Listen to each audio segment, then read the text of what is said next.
नमस्कार विद्यार्थी मित्रांनो, आजपासून आपण 120 रूल्स पाहणार आहोत. त्यामधील आजचा हा पहिला रूल आहे.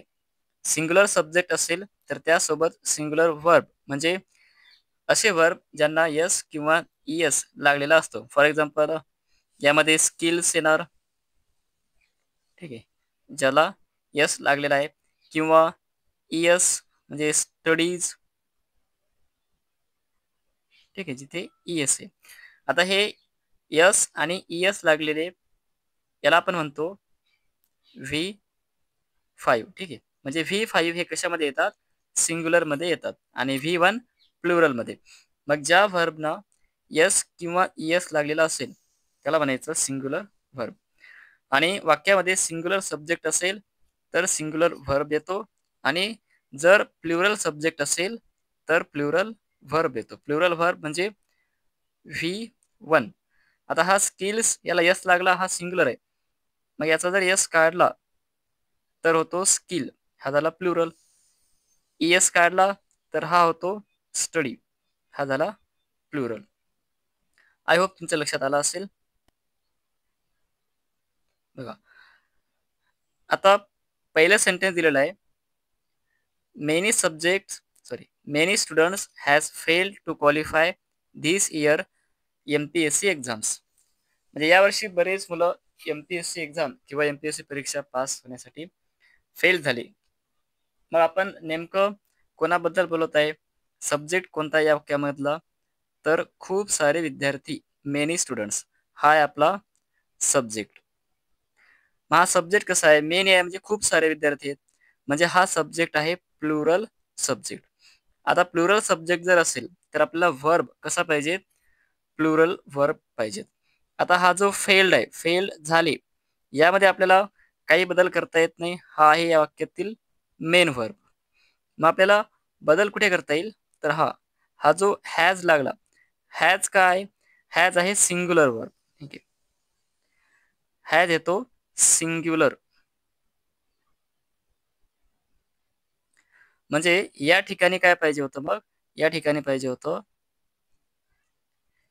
हॅव, ठीक आहे. आता दुसरं सेंटेन्स आहे, the Arab countries seems to lead the global oil market. म्हणजे असं दिसत आहे की जे अरब कंट्रीज आहेत हे जागतिक ग्लोबल मार्केटला लीड करत आहेत. मग यामध्ये आपण कोणाबद्दल बोलत आहोत? तर अरब कंट्रीज बद्दल. मग इथे कंट्रीज आहे, ठीक आहे, अरब कंट्रीज हा सब्जेक्ट आहे. हा सब्जेक्ट कसा आहे? हा पण प्लुरल आहे, कारण अनेक कंट्रीज आहेत, म्हणून हा सब्जेक्ट आहे प्लुरल सब्जेक्ट.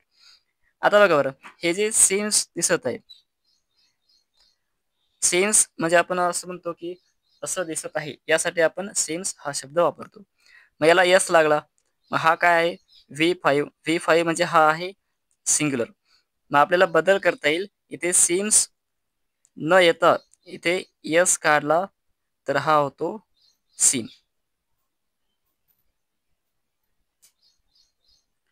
बघा, तिसरा आहे, the list of all important items which are in the different rooms have to be carried by the made.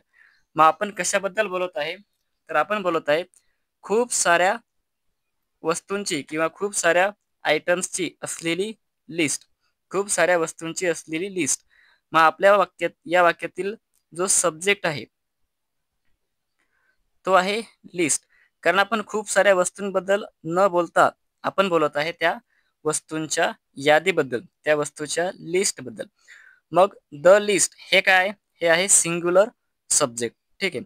List काय आहे? तो सिंग्युलर सब्जेक्ट. मग सिंग्युलर सब्जेक्ट असेल तर इकडे सिंग्युलर व्हर्ब असायला पाहिजे. बघा, the list of all items which are in the different rooms have to be carried by the maid. आता इथे हॅव आलेला आहे बघा. हॅव कोणासाठी वापरतो आपण? हॅव वापरतात प्लुरल मध्ये. हॅज सिंग्युलर आणि हॅव प्लुरल, ठीक आहे. हॅज सिंग्युलर, हॅव प्लुरल, म्हणजे इथे हॅवच्या ठिकाणी पाहिजे होतं हॅज, ठीक आहे. बघा, हे सिंग्युलर आहे. सिंग्युलर म्हणजे ज्यामध्ये यस किंवा ईएस लागलेला असतो त्याला म्हणायचं सिंग्युलर, आणि हे असतात V5. प्लुरल ज्यामधून यस किंवा एस काढलेला असतो किंवा V1 हे असतात प्लुरल. धन्यवाद.